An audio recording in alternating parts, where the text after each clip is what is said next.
sa ingatan, dahil may pananagutan tayo sa kapaligiran. Ating alagaan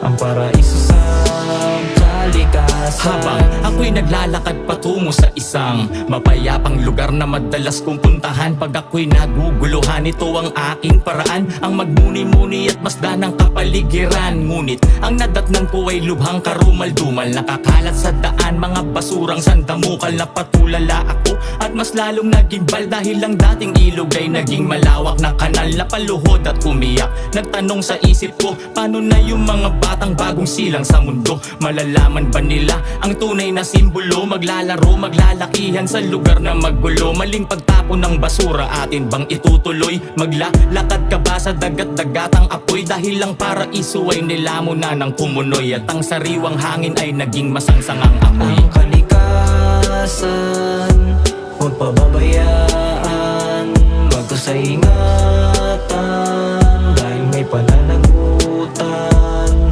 tayo sa kapaligiran. Ating alagaan ang paraiso sa kalikasan.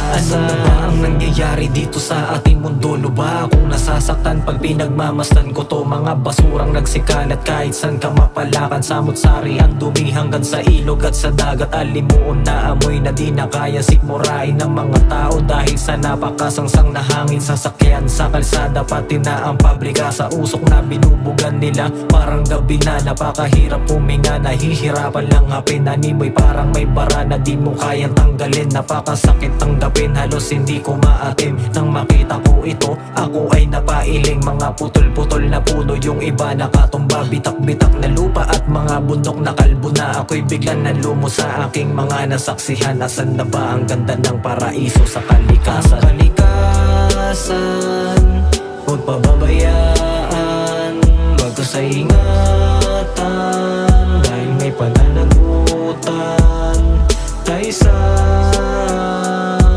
kapaligiran. Ating alagaan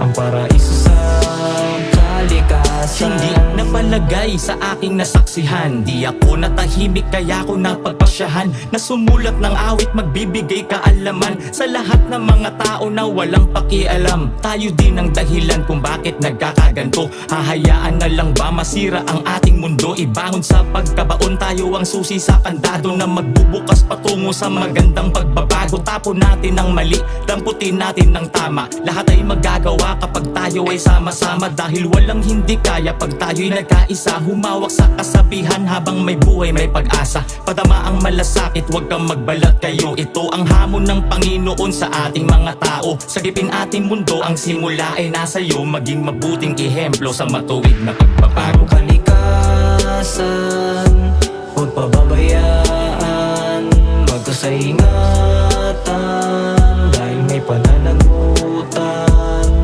tayo sa kapaligiran. Ating alagaan ang paraiso sa kalikasan.